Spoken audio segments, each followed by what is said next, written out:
Here it is, our Taurus-Scorpio full moon we've been waiting for, and this chart has a story to tell. Let's go through the basics. Again, this is the eastern horizon. This is west, where the sun sets. This chart, the full moon, is at 5:12 p.m. on Saturday, May 18th. So, if you think of the east where the sun rises, as this is actually the earth that spins, but in the horoscope, the outer spins, because that's just the easiest way to do it. So, on the eastern horizon, we have 21 degrees Libra. That's conjunct the good luck star of Spica. So the ascendant is ruled by Venus. Now, let's look at the midheaven, the highest point of the chart. When the sun rises and hits its highest point in the day, that's the midheaven. And this is at 25 degrees Cancer.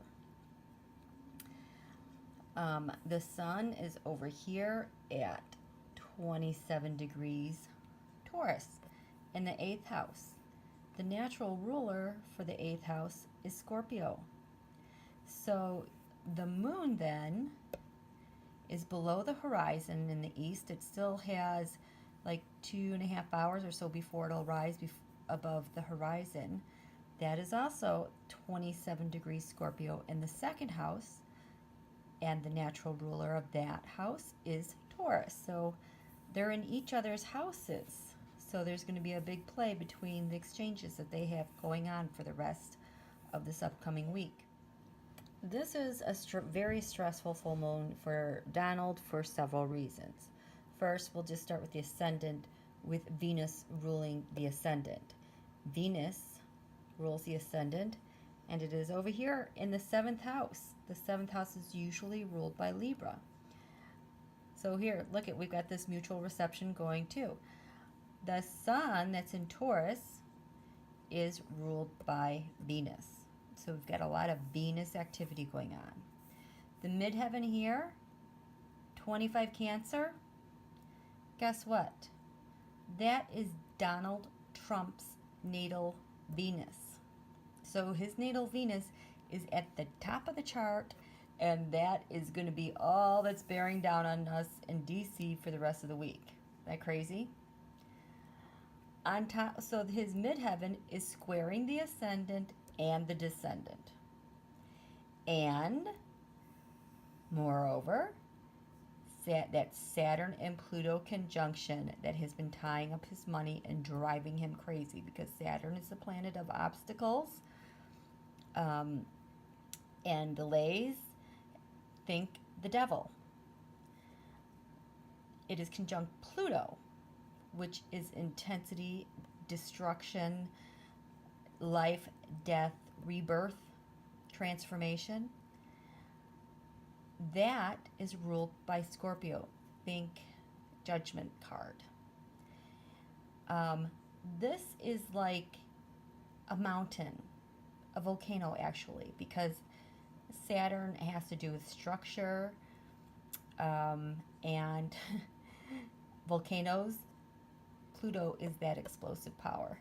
And that is opposite, that's been opposite his, not only his Venus at 25 degrees Cancer, his Saturn is 23 degrees Cancer. So there is so much tension going on here.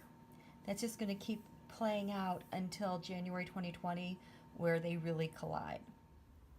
Something I want to add here as I'm watching this draft video unfold. Okay, so we were talking about the Venus here that's ruling the chart, the theme for the week. We have the sun that's ruled by Venus in the 8th house, Venus itself in the 7th house. They're split.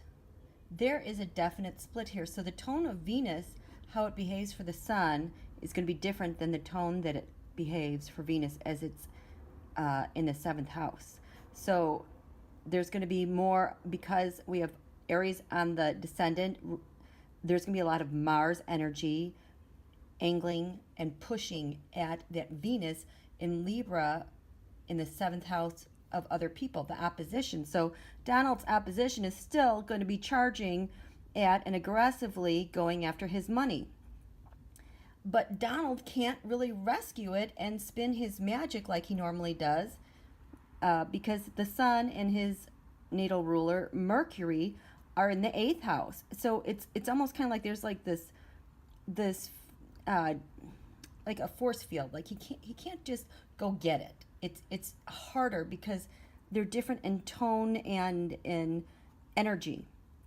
And the funny thing is that his sun and his Mercury, they're in the 8th house, which is traditionally ruled by Scorpio. And the 8th house rules over other people's money, debt, politics. And the moon, he's not getting any leverage from the mood of the country because it's all the way over here. So he, again, has his hands tied. The other thing I want to point out to you is that this 3rd house here, the natural ruler is Gemini, Trump's sun sign. So he's got Jupiter there, making him think he's all that like this last week, just over the top, full of himself.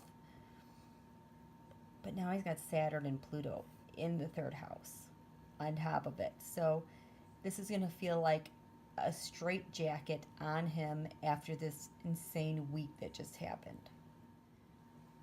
Also, Venus and Uranus are in the 7th house. So when we look at an astrological chart regarding a government, the sun represents the president. And I would say the ascendant also represents him and his intentions. His money is far away from him there, and his money is squaring him there. It's more difficult access for him to get his access to his money.